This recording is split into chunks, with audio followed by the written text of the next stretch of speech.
నమస్తే, నేను మీ అనిల్ దేశాయ్. ఇది జనం గొంతు. ఓవైసీ ఈ మధ్య హైదరాబాద్ వదిలిపెట్టి కాకుండా ఢిల్లీలో ఈసారి నేను పాగా వేస్తాను అని మాట్లాడడం జరుగుతూ ఉంది. కానీ మనం గనక చూసినట్లయితే ఢిల్లీ దాదాపు గత 2 పర్యాయాలు ఆమ్ ఆద్మీ పార్టీ చేతిలోనే ఉంది. ఇక్కడ కాంగ్రెస్ పార్టీ కనీసము ఖాతా కూడా ఈ 2 పర్యాయాల్లో 1 సీటు కూడా గెలుచుకున్న దాఖలాలు మనకు కనబడలేదు. అదేవిధంగా బీజేపీ కూడా పోటీ ఇచ్చినప్పటికీ ప్రభుత్వాన్ని ఏర్పాటు చేయలేని సాధారణ స్థితిలోనే ఢిల్లీ, అంటే కేంద్రంలో అధికారంలో ఉన్నప్పటికీ కూడా ఢిల్లీ బీజేపీ చేతిలోకి రాలేదు. గత 2020లో జరిగిన ఎన్నికల్లో దాదాపు ఒక రకంగా బీజేపీ నుంచి పోటాపోటీగా ఢిల్లీని కైవసం చేసుకుంటుంది అనే వార్తలు వచ్చినప్పటికీ కూడా కానీ ఫలితాల మటుకు బీజేపీకి అనుకూలంగా రాలేదు. మరి తిరిగి ఆమ్ ఆద్మీ పార్టీయే అధికారంలోకి రావడం జరిగింది. కానీ ఈసారి పరిస్థితులు కనుక చూస్తున్నట్లయితే అక్కడ ఇంకేదో జరగబోతోంది. ఆమ్ ఆద్మీ పార్టీ యొక్క పరిస్థితి దారుణంగానే ఉందా? ఈసారి ఆమ్ ఆద్మీ పార్టీకి అధికారం వచ్చే సూచనలు కనబడడం లేదేమో అని అనిపించక మానదు. ఎందుకంటే ఒకవైపు కాంగ్రెస్ ముస్లిం ఓటు బ్యాంకును పూర్తి స్థాయిలో తమకు అనుకూలంగా మలుచుకోవడానికి ప్రయత్నాలు చేస్తూ ఉంది.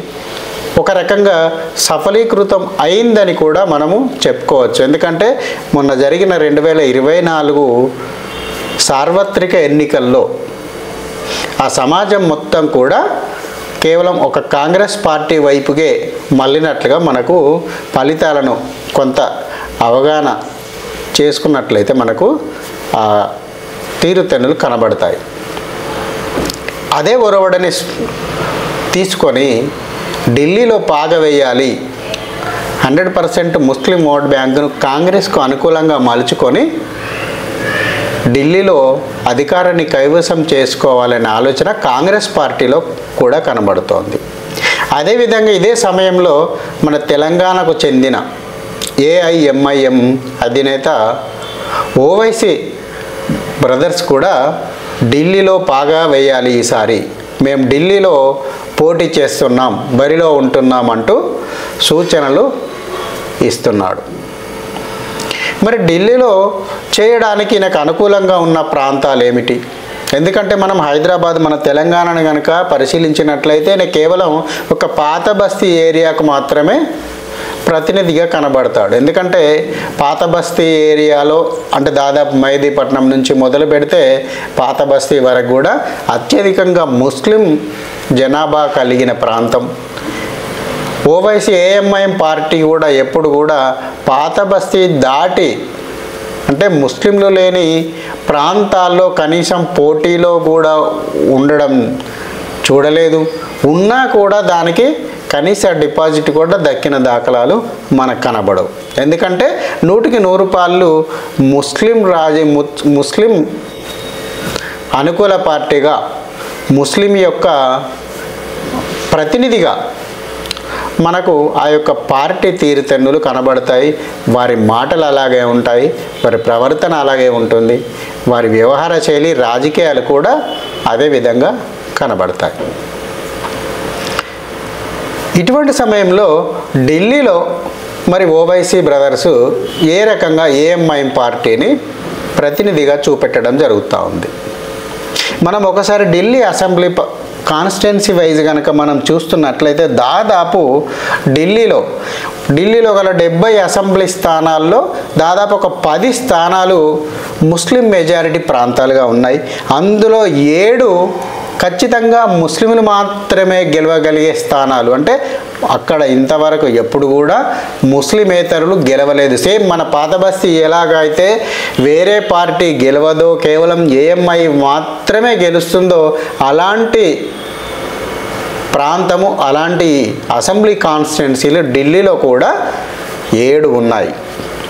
అందులో మనము ముఖ్యంగా మనం ఒక్కొక్కసారి ఒక్కొక్క కాన్స్టిట్యున్సీ వైజ్గా మనము చూసుకుందాం. ఓక్లా ఇది 1993 నుండిగా ముస్లిం మెజారిటీగా ఉన్న ముస్లిమేతరుడు ఎప్పుడు కూడా గెలవలేదు. 2015లో ఆప్ నుండి ఆమ్ ఆద్మీ పార్టీ నుండి అమానతుల్లా ఖాన్ను తమ ప్రతినిధిగా ఎన్నుకున్న నియోజకవర్గం ఇదొకటే. ఆప్ నాయకుడు ఇటీవల పౌరసత్వ సవరణ చట్టానికి వ్యతిరేకంగా దేశ రాజధానిలో అల్లర్లకు నాయకత్వం వహించడానికి గుర్తించి ఢిల్లీ పోలీసులచే కూడా బుక్ చేయబడ్డాడు. ఇది ఈయన అంటే ఆమ్ ఆద్మీ పార్టీ యొక్క ఈ సిఏఏ ఎన్ఆర్సీకి కూడా వ్యతిరేకంగా కొంత మాట్లాడింది కాబట్టి దానికి సంబంధించి వాళ్ళు కూడా మాట్లాడడం జరిగింది, అందులో అరెస్ట్ కావడం కూడా జరిగింది. అదేవిధంగా రెండవ నియోజకవర్గం సీలంపూర్. ఇక్కడ కూడా దాదాపు అసలు ముస్లిమేతరుడు ఎవరు కూడా అంటే హిందూ, క్రిస్టియన్, బౌద్ధిస్ట్ ఎవరు కూడా ఎన్నడూ కూడా 1993 నుంచి కూడా నిలబడి గెలిచిన దాఖలాలు లేవు. మతీన్ అహ్మద్ ఇక్కడ కాంగ్రెస్ పార్టీ అభ్యర్థిగా ఉన్నప్పటికీ కూడా ఓడిపోవడం జరిగింది. అదేవిధంగా మహమ్మద్ ఇష్రాక్ ఇక్కడ ఎమ్మెల్యేగా నిలబడి గెలవడం జరుగుతూ ఉంది. ఇక్కడ మొత్తం ఓటర్లు ముస్లిం జనాభా ఇక్కడ 35% పైగా ఉంటుంది. అదేవిధంగా మూడవ నియోజకవర్గము మతియా మహల్. ఇక్కడ కూడా 93 నుంచి కూడా ఎన్నడూ కూడా ఏ ముస్లిమేతరుడు అంటే హిందూ, బుద్ధి, క్రైస్ట్ ఎవరు కూడా జరగలేదు. దాదాపు 40% ముస్లింలు ఈ ప్రాంతంలో ఉండడం మూలంగా కేవలం ముస్లింలు మాత్రమే గెలుస్తున్నారు. ఇక్కడ ఆమ్ ఆద్మీ పార్టీకి చెందిన షోయబ్ ఇక్బాల్ ఇప్పుడు ప్రస్తుత ఎమ్మెల్యేగా ఇక్కడ ఉన్నారు. దాదాపు 40% జనాభా కంటే ఎక్కువగానే ఉంటుంది. అదేవిధంగా 4వ నియోజకవర్గం బుల్లి మారన్. ఇప్పుడు ఇక్కడ కూడా దాదాపు 93 నుంచి ముస్లిమేతరుడు ఎవరు కూడా గెలవడం జరగలేదు. అదేవిధంగా ఇక్కడ గతంలో ఆమ్ ఆద్మీ పార్టీ ఇప్పుడు ఇమ్రాన్ హుస్సేన్ ఎమ్మెల్యేగా ఇక్కడ వ్యవహరిస్తున్నారు. దాదాపు ముస్లిం జనాభా ఇక్కడ 70% కంటే పైన ఉంది. అదేవిధంగా 5వ నియోజకవర్గం ముస్తఫాబాద్లో కూడా ఎప్పుడు కూడా ముస్లిం అభ్యర్థి గెలవలేదు. అదేవిధంగా దాదాపు ఇక్కడ 40% జనాభాతో ముస్లిం జనాభా ఉంది. ఆమ్ ఆద్మీ పార్టీకి చెందిన హాజీ యూనస్ ఇప్పుడు స్థానిక శాసనసభ్యునిగా వ్యవహరిస్తున్నారు. బాబర్పూర్ కూడా గణనీయమైన దాదాపు 40% జనాభాతో ముస్లిం జనాభాతో ఇక్కడ ఉంది. ఇక్కడ ఆమ్ ఆద్మీ పార్టీ అభ్యర్థి ముస్లింల యొక్క ఓటు బ్యాంకు యొక్క మద్దతుతో గోపాల్ రాయ్ ఇక్కడ శాసనసభ్యులుగా ఇప్పుడు ప్రస్తుతం వ్యవహరిస్తున్నారు. అదేవిధంగా చాందినీ చౌక్ కూడా దాదాపు 40% పైగా ముస్లిం జనాభా ఉంది.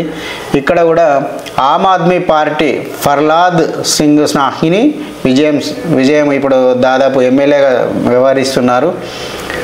40% కంటే ఎక్కువ ఇక్కడ కూడా ముస్లిం జనాభా ఉంది. అంటే ఈ 7 నియోజకవర్గాల్లో దాదాపు 40% పైగా ముస్లిం జనాభా ఉండడంతో ఎప్పుడు కూడా ఇక్కడ ముస్లిమేతరులు శాసనసభ్యులుగా గెలిచిన దాఖలాలు కనబడలేవని అక్కడ ఉన్న రిపోర్ట్స్ మనకు చెప్తున్నాయి. అదేవిధంగా ఆమ్ ఆద్మీ పార్టీ కూడా కేజ్రీవాల్ ఏదైతే ఉన్నారో ఢిల్లీ మద్యం కుంభకోణం కేసులో మరి అదేవిధంగా ఖలిస్తానీ గ్రూపుల నుండి తీవ్రవాద గ్రూపుల నుండి దాదాపు 100 కోట్ల మేర నిధులను అనధికారికంగా అంటే తీవ్రవాద సంస్థల నుంచి తీసుకున్నారనే అభియోగం మీద ఆయన మీద కేసులు నడుస్తున్నాయి. ఆయన జైల్లో ఇప్పుడు మధ్యంతర బెయిల్ ద్వారా బయట ఉన్నప్పటికీ కూడా ఆయన ఉన్నది. కాకపోతే ఆమ్ ఆద్మీ పార్టీ యొక్క ప్రభ తగ్గిందని చెప్పుకోవచ్చు ఢిల్లీలో.